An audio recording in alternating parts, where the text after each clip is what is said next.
Welcome to Finvox Finance, where we pull back the curtain on the financial world's best-kept secrets. I'm Michael Davis. And I'm Sophia Chen. Today, we're diving into something that affects literally everyone with a bank account, how banks use your money to make billions in profits. You know, Sophia, there's something almost magical about how banks operate. Most people think their money just sits safely in a vault somewhere, waiting for them to withdraw it. Oh, that's adorable, Michael. If only that were true. In reality, the moment you deposit your hard-earned cash, your bank puts it to work. Not primarily for your benefit, but for theirs. Exactly. And this isn't some shady conspiracy. It's actually a legitimate government-approved system called fractional reserve banking. It's been around for centuries, but few people understand how it really works. Let's break it down with a simple example. Say you deposit $1,000 into your checking account. You probably assume that money is just sitting there, right? Most people do. But in reality, the bank is only required to keep a fraction of that money on hand. Historically, around 10%. Though, interestingly, since 2020, the Federal Reserve has actually reduced that requirement to 0%. Wait, 0%? So, technically, they don't have to keep any of my money available? Technically, yes, though banks still maintain some reserves for practical purposes. But here's where it gets fascinating. Let's stick with the traditional 10% example for clarity. So you deposit $1,000 and the bank keeps $100 in reserve.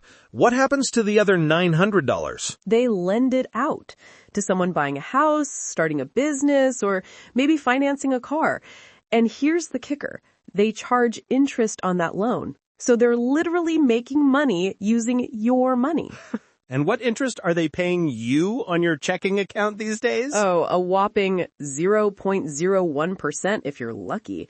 Meanwhile, they're charging 7% on mortgages, 15% on personal loans, and don't even get me started on credit cards at 20% or more. The spread between what they pay depositors and what they charge borrowers is their profit margin, and it's massive. But that's just the beginning of this money multiplication trick. Right, because this system creates money out of thin air. Let me walk through it. When the bank lends out your $900, that money gets spent and eventually deposited in another bank. Then that bank keeps 10%, $90, and lends out $810. And the cycle continues, creating what economists call the money multiplier effect. The math is mind-blowing. That original $1,000 deposit can theoretically expand to create $10,000 in the economy through this lending cascade. And banks are making interest on all those newly created dollars. It's like they're getting paid for using money they don't even have. Excited. Let's talk about scale for a moment. The four largest U.S. banks collectively hold over $9 trillion in assets. Just imagine the profit machine we're talking about. You know what I find fascinating, Sophia? This system actually dates back to goldsmiths in medieval times. People would store gold with them for safekeeping and receive paper receipts. And those clever goldsmiths realized that people rarely came back for all their gold at once, so they started issuing loans using other people's gold.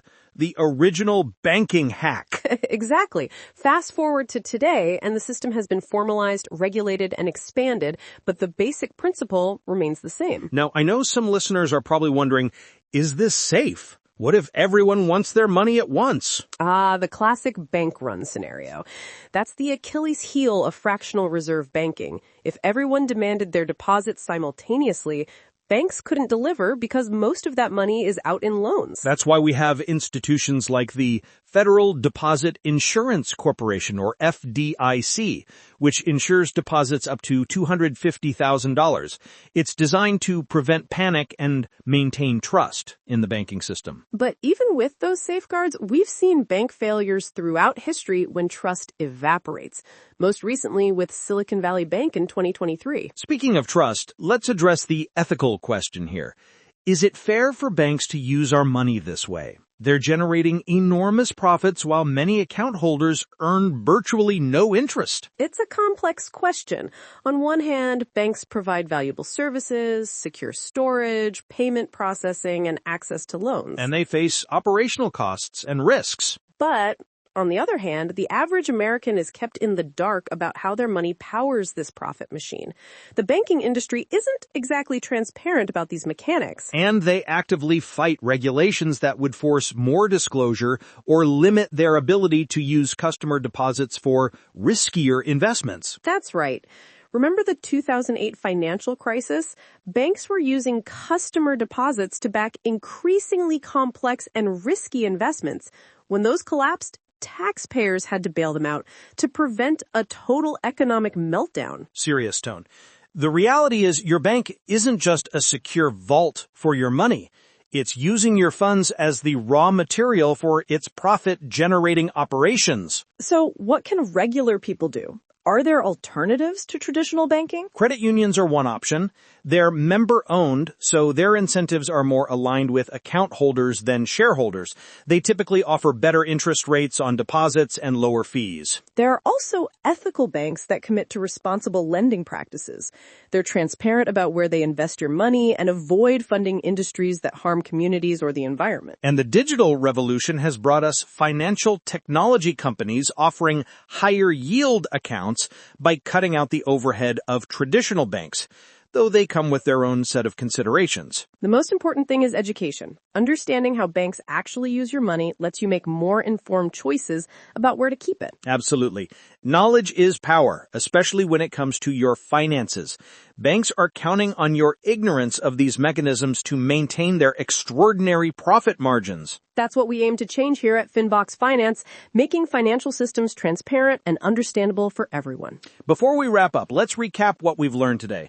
Banks operate on a fractional reserve system, meaning they keep only a small portion of deposits on hand. They lend out the rest, creating new money in the process and earning interest on those loans, often at rates many times higher than what they pay depositors. This system multiplies the money supply and generates billions in profits for banks, all using your deposits as the foundation. That's how banks quietly multiply your money, not for you, but for themselves.